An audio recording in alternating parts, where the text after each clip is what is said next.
Olá, pessoal! Estamos aqui para mais uma aula de Filosofia e Sociologia do curso Ideia. Hoje nós vamos dar continuidade à nossa aula sobre teorias sociológicas, a segunda parte. Eu sou a professora Caroline Viana e hoje vamos falar sobre Max Weber, certo? O Max Weber, que se chama Maximilian Karl Emil Weber, ele foi um intelectual, jurista, economista alemão, considerado um dos fundadores da sociologia e também uma das figuras mais importantes no quesito de estudos da sociologia moderna. Ele teve influência também sobre outras áreas como economia, filosofia, direito, ciência política e administração. Hoje nós vamos focar no ponto central do seu pensamento sociológico, que é a teoria da ação social.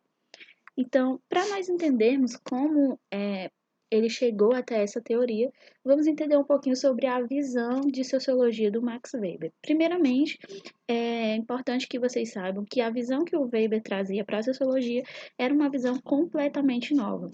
Grande parte da produção intelectual que ele vai desenvolver aí na formação da sociologia, ele buscava formar um método próprio da sociologia. E aí ele vai chamar, né, essa sociologia que ele está pensando de sociologia compreensiva. Essa sociologia compreensiva, ela fazia uma crítica ao positivismo, né?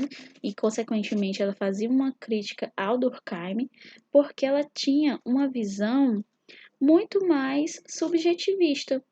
Ela tinha uma preocupação em entender o grau de captação dos sentidos subjetivos das relações sociais e não só os fatos.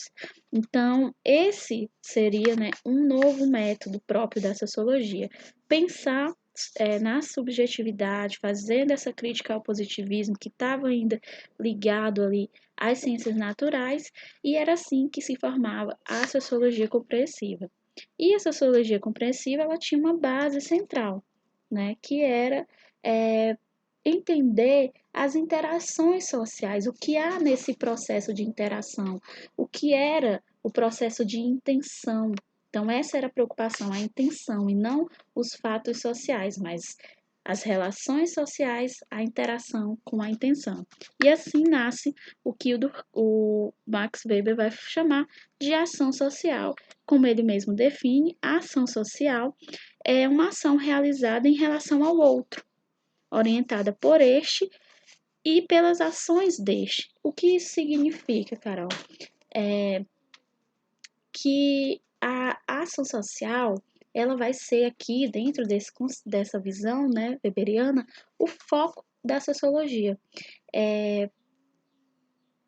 Ela fazia uma análise dos aspectos que a gente pode dizer que eram os aspectos invisíveis, não eram só aqueles aspectos físicos da ação social, mas a sua intencionalidade, compreender, captar os sentidos, as interações, desculpa. E isso passava muito mais pelo sentido psicológico, né, do que pelo sentido físico.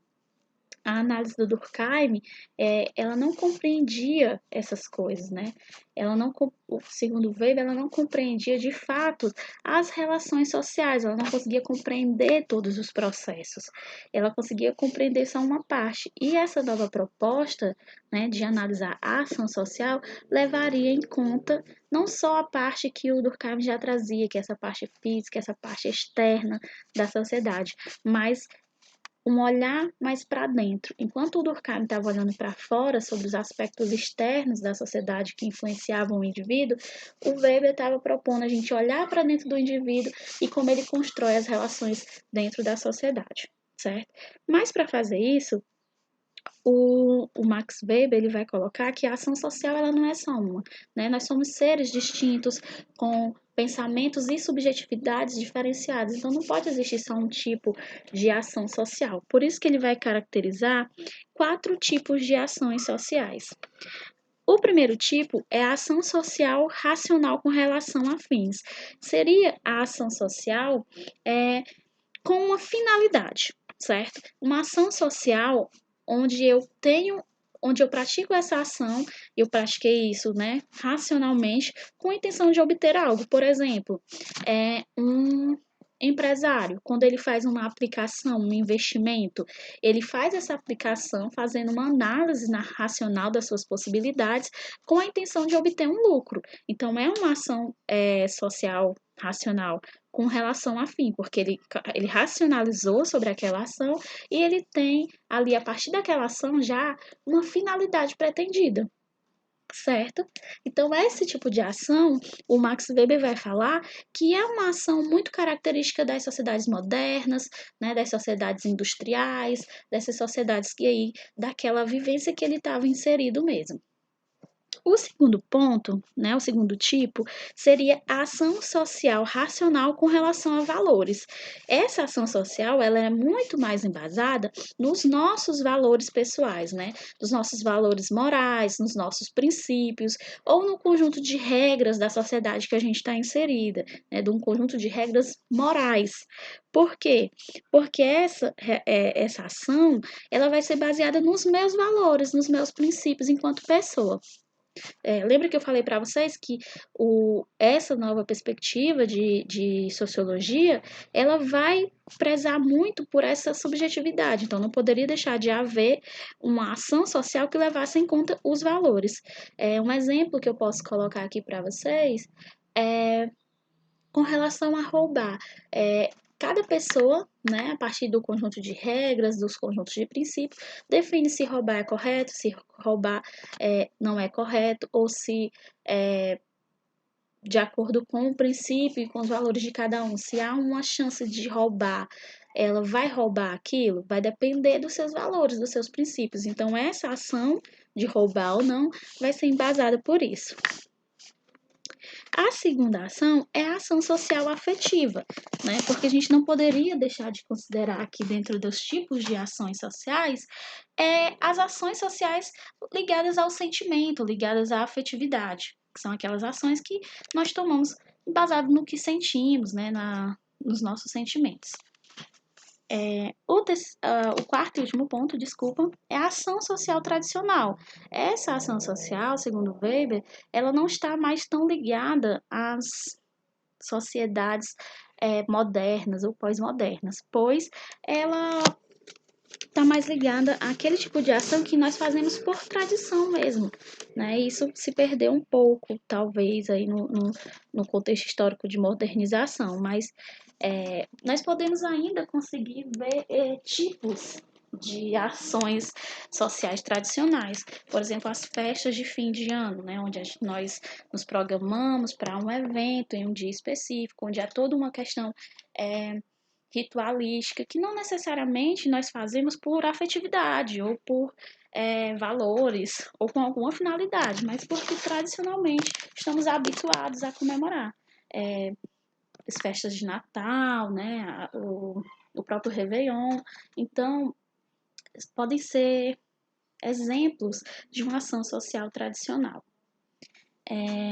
Agora que a gente já conseguiu estabelecer o que é ação social e quais os tipos de ação social, podemos entrar um pouquinho nas obras importantes do Weber, né? Porque, como eu disse, ele foi um cara que produziu bastante em muitas áreas, mas tem algumas obras que valem a pena serem destacadas, por serem obras que trazem um conteúdo muito importante que podem ser cobrados no Enem. O primeiro livro que a gente vai falar, a primeira obra, né, é A Ética Protestante e o Espírito do Capitalismo. Muito do que o Weber estudou, muito do que ele, né, vai falar, são fenômenos típicos do século XIX, que era a realidade a qual ele estava imerso, certo? E ele estudou, além de política, ele estudou bastante religião ocidental, chinesa. E na Ética Protestante e o Espírito do Capitalismo, que é um livro de 1904, ele vai falar sobre como o fenômeno do capitalismo na sociedade, né, esse surgimento do capitalismo, surgimento da sociedade de classe, está entrelaçado também com o surgimento do protestantismo, principalmente de um protestantismo de matriz calvinista, né, esse protestantismo mais puritano. Eles estão ligados, não são eventos soltos. Na verdade, um está influenciando o outro, porque ele vai falar que dentro dessa perspectiva calvinista do protestantismo, o capitalismo, ele tem alguns elementos que vão de encontro, né? Como a questão do trabalho. No calvinismo sempre é pregado que o trabalho dignifica o homem, né? Isso até é uma passagem bíblica, se eu não me engano. E ele vai falar que o trabalho, ele está muito ele está muito associado a isso, a uma questão de dignificação do homem, né? De liberdade, de crescimento a partir do trabalho. Então não é à toa que esse pensamento da religião, né, que é influente e que era muito influente no século XIX, está aí diretamente ligado a um contexto econômico também, certo? Então esse livro é muito interessante, particularmente é uma das obras do Weber que eu mais gosto.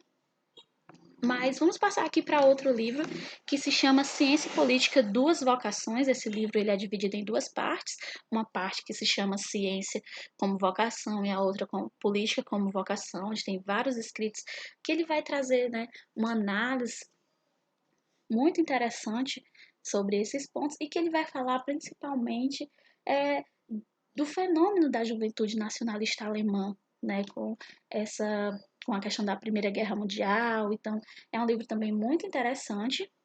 E o segundo livro, que é o Economia e Sociedade, ele já é um livro póstumo que foi publicado após a sua morte, acho que 2 anos depois, se eu não me engano, que vai trazer uma união de vários escritos do Weber sobre diversas áreas, sobre a própria sociologia, né, sobre outros conceitos que a gente não debateu aqui no vídeo de hoje, mas que são muito importantes para o Weber, como dominação, né, o desencanto da sociedade. Então, assim, é um livro muito bacana mesmo.